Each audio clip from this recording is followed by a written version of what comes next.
What's up, everyone? Thank you so much for checking out this video here on Show Style and Spirit. I am Ebony, of course. As you can see from the title of this video, I'm going to go over a few points that Dustin and Carlos conversed about. They discussed when they were discussing the part one for the season 6 reunion of Love and Marriage Huntsville. There's a few things that I want to go through. Some things that I don't think you all will agree with them on. So let's definitely break it on down. Now, before we get into these sound bites, I ask that you all please hit the like button on this video. You hear us content creators asking you to do that all the time, or you may hit the dislike button if you're led that way, of course. Either button will cause YouTube to push this video through its algorithm, meaning that it will recommend this video to more people who enjoy talking about Love and Marriage Huntsville. Also, if you have not already done so, please subscribe to Show Style and Spirit. I would love to have you. And also, the Copyright Act of 1976 says that my fair use commentary on these sound bites are allowed for criticism. All right, so I have gotten through the church announcements, so now we can get down to business. So, as you all know, just like after the season 5 reunion, podcaster Dustin Ross actually collaborated with Carlos King again to talk about the reunion. I remember after the season 5 reunion, Dustin said proudly that he is a millimeter. And he also talked about, just how Maurice moves when it comes to Kimmie.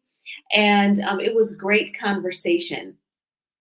A part of me feels like perhaps before they recorded this commentary that, Carlos may have asked Dustin, give Tisha some grace, really hype her up, then that will back up, what I've said in a previous video about her reunion performance, and I could just be thinking that way. I could be a little far off. But he was not anti-Melody or anything like that, but he just seemed extremely pro Tisha. And we're going to get into all of that. So, Dustin and Carlos were talking about how, Tisha really came at Stormy and Stormy seemed caught off guard. This is according to Carlos.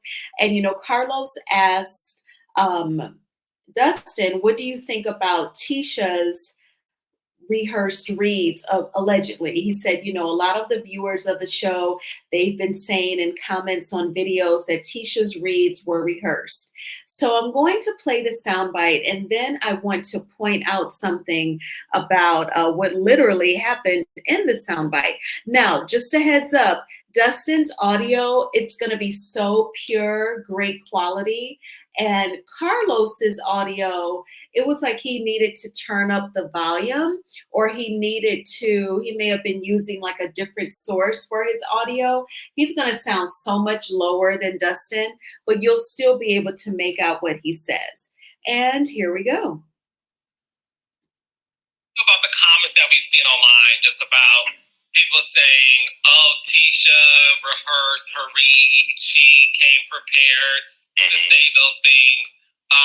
What I will say is I actually agree with you. I think this, and this is just me working on these reunion shows for years. AKA an expert opinion. Go ahead. That's what it is. Well, thank you.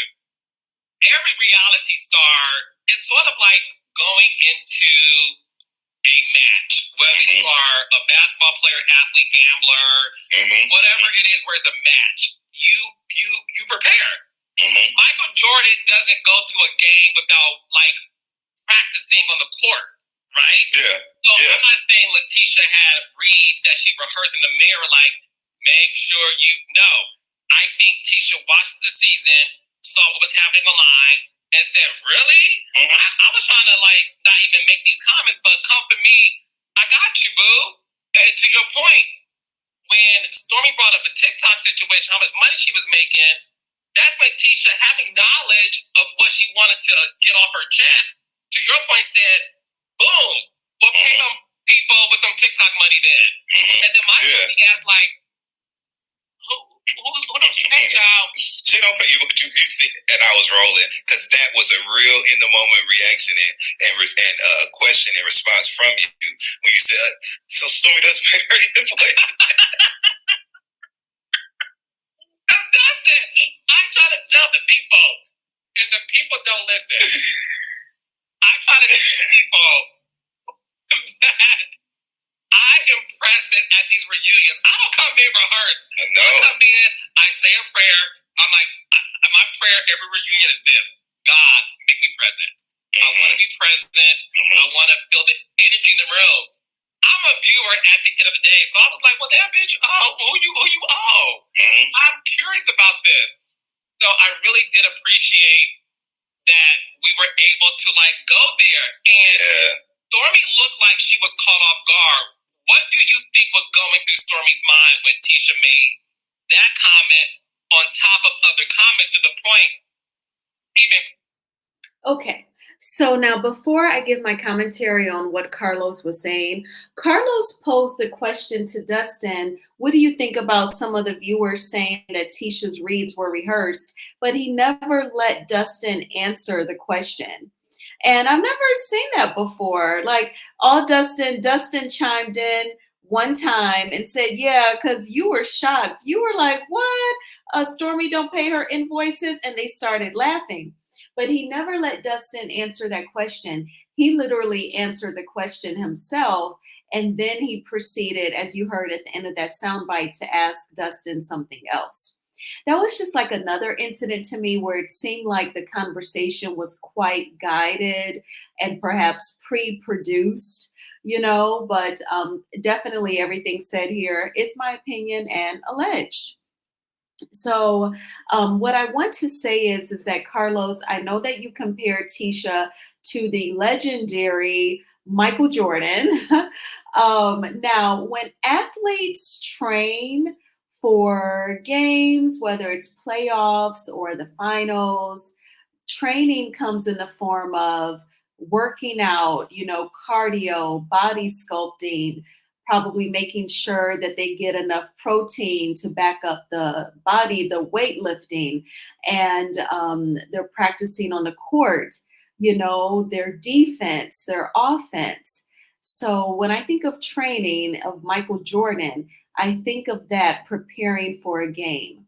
In reality TV, when all of us viewers, we're convinced that what we just saw was a rehearsed read, that is literally deciding what you're going to say to the person that you're mad at, and you have written out the read. You have memorized it. You've studied it. If you watch some of my videos about, I made a total of 3 videos so far about this part 1 reunion. So this Dustin Carlos commentary is my 4th video. One of those videos I said, did Tisha have like Cadillac Kimberly, write her reads for the reunion? Because that's what it was giving. And remember season 12 of the Real Housewives of Atlanta, which was their virtual reunion because we were dealing with Carnival 19. For the virtual reunion with Nene's laptop, you could see her notebook that she had notes written down. And one of the ladies even said, oh, is that your notebook for reads? And Nene was like, yes, it is. Because I have to memorize. I have to make sure that I don't forget what I want to tell y'all. And she was snapping her fingers at Eva Marcel, respect your elders, respect your elders. So she wasn't even ashamed of having any rehearsed reads or any pre-written reads. So that's all what the viewers are saying. It was giving rehearsed reads, but Carlos never did let Dustin answer that question outright. And he compared Tisha to Michael Jordan. And I do feel like when athletes train, that's going to be totally different than a reality TV star rehearsing their reads.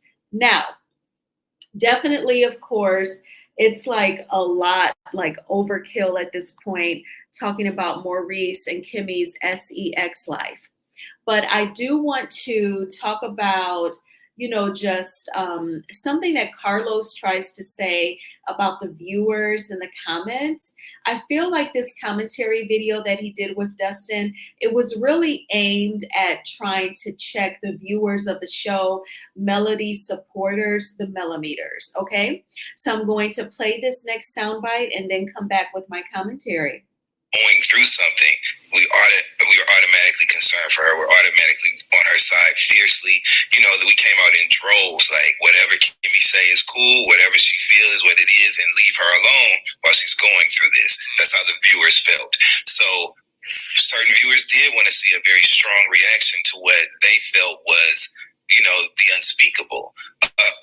Even approaching her at such a vulnerable time, with any sexual demands just seems a little out of touch. It seems a little tactless. It seems a little like read the room. You know what I mean? And I think the shocking nature of that request being made in general is what I think the fans wanted to see addressed or reacted to in a way that made sense. So I completely understand people feeling like she let him slide because she didn't say that was fucked up how you did. Well, she did on that stage.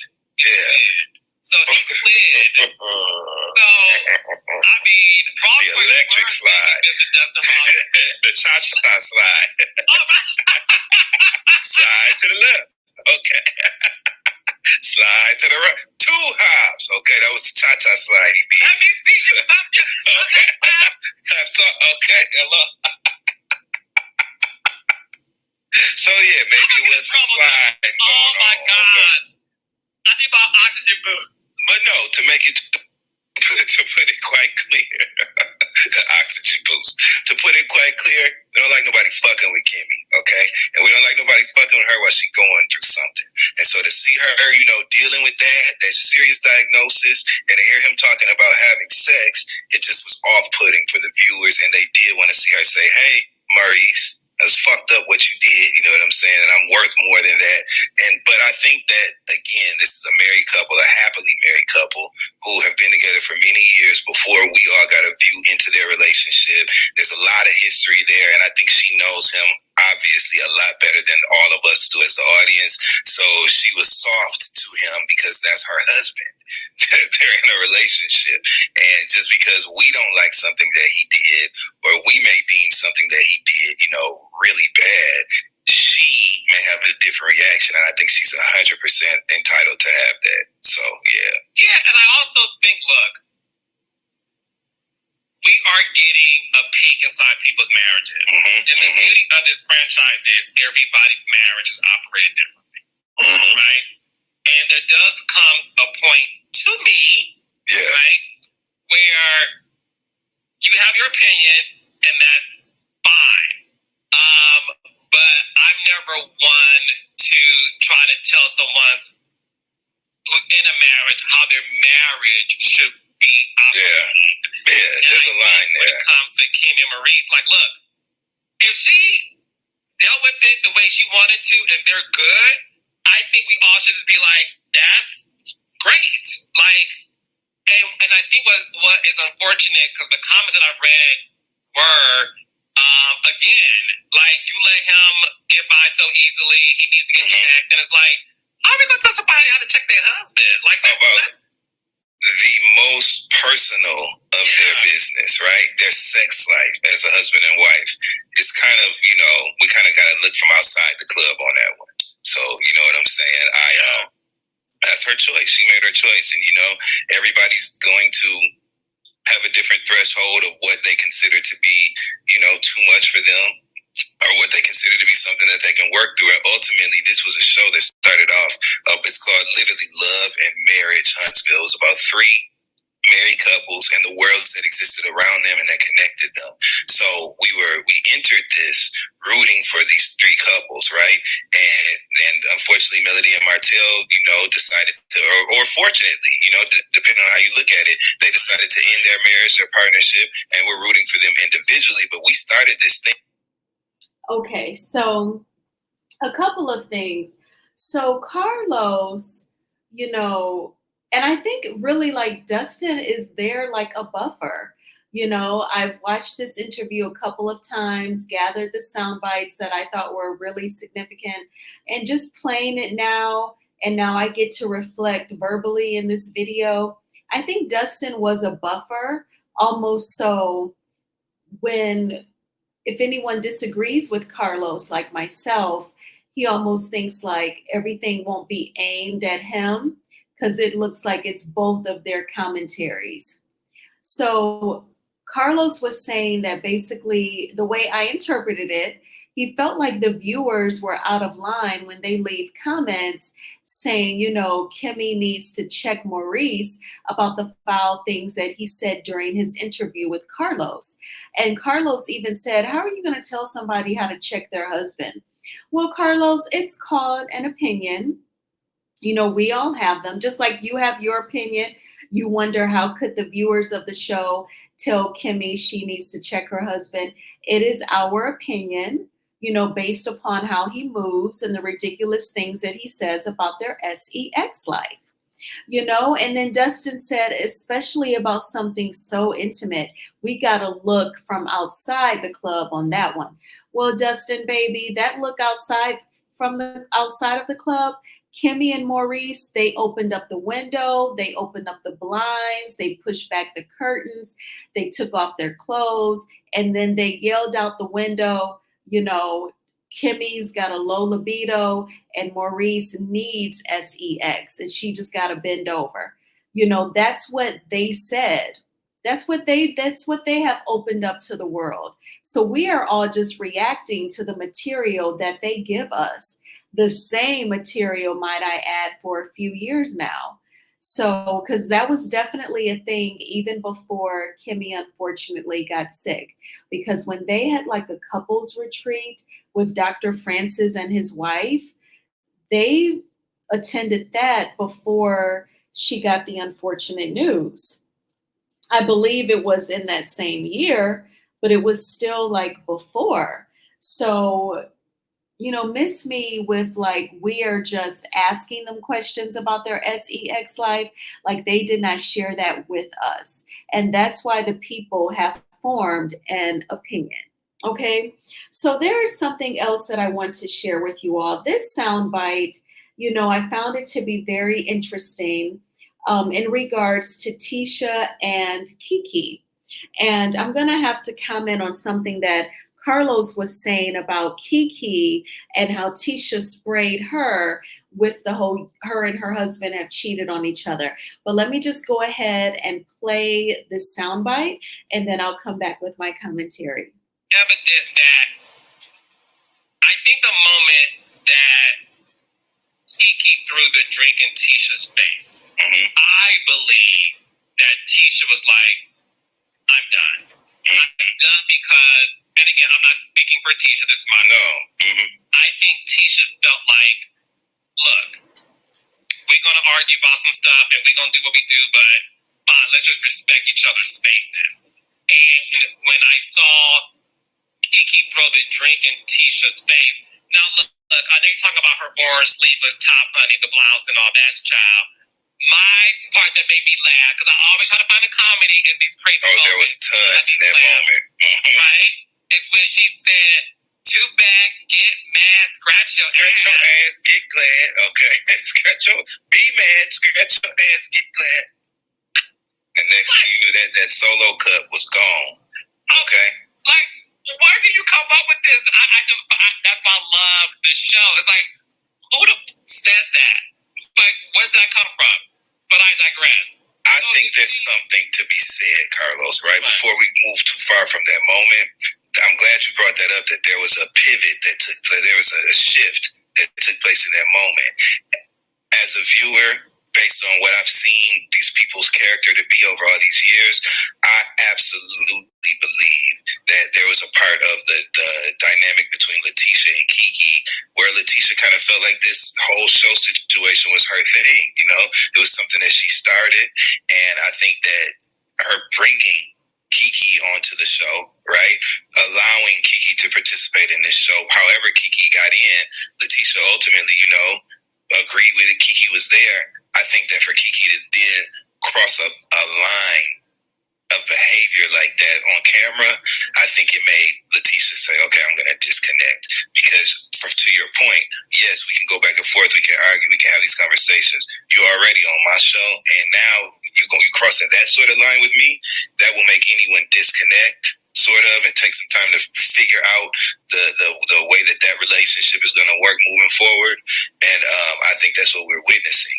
So that verbal jousting that we saw between the two of those women, smart women, again, beautiful women, educated women, dispelling the theory that you are free from conflict magically once you become, you gain a certain level of education. People swear they love saying, well, as educated black people, we don't need to be fighting. We get mad too. Okay, we get mad too. And we get so mad that we have so much vocabulary to read your ass for 25 minutes and we can go. That's what happens, and that's what we saw on that stage. So their family, let them figure it out, and it makes for great, entertaining reality television. So, yeah. For sure. Now, look. Okay, so I want to talk about a couple of things. Number one, and Dustin, of course, has his opinion. He was talking about, Tisha probably felt like, what the heck, you throw this water on me, Keke, and I brought you onto the show.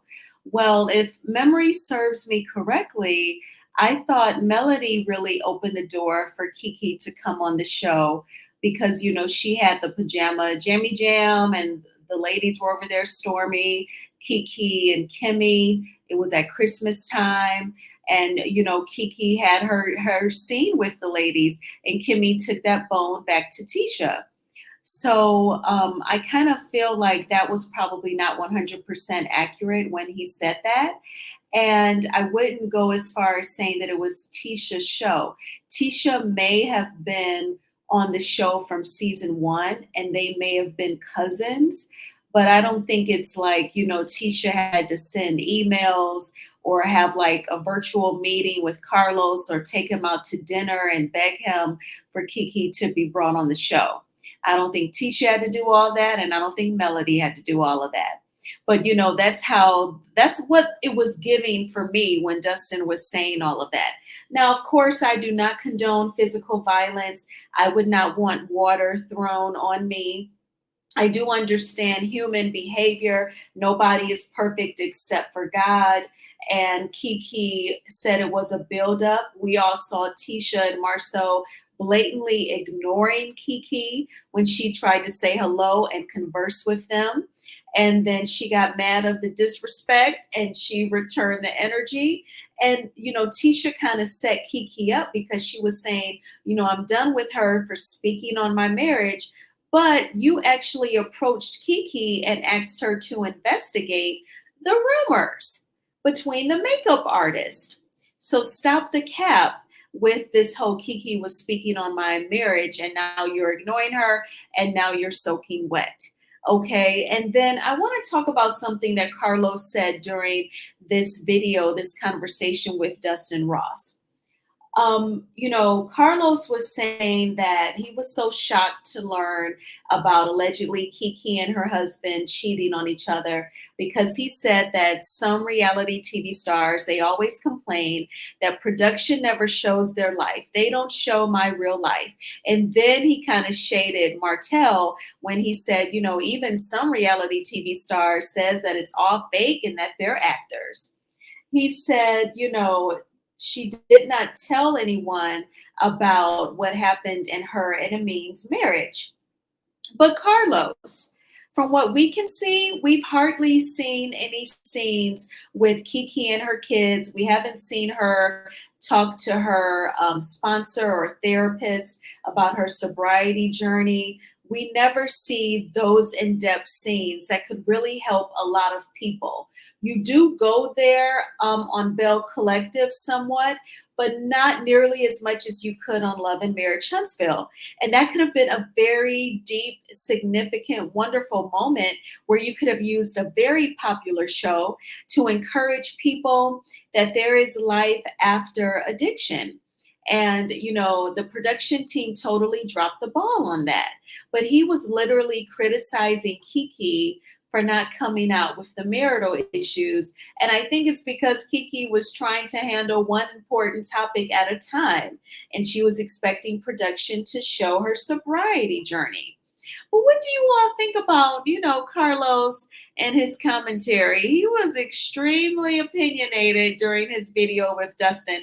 And I definitely think that Dustin was the buffer so that Carlos doesn't come off like the butthole and then the millimeters get in his behind. But you all let me know in the comments what you thought about his conversation with Dustin. Thank you so much for watching this video. I really appreciate your support. Please hit the like button on this video, and please subscribe to Shows, Style, and Spirit if you're not already a showstopper. I hope you all have a fantastic Monday. It will not be a manic Monday. It will be a magnificent Monday. Think positive thoughts, say your affirmations, say your prayers, whatever you do to calm your mind, and have a great day. I will talk with you soon. Bye.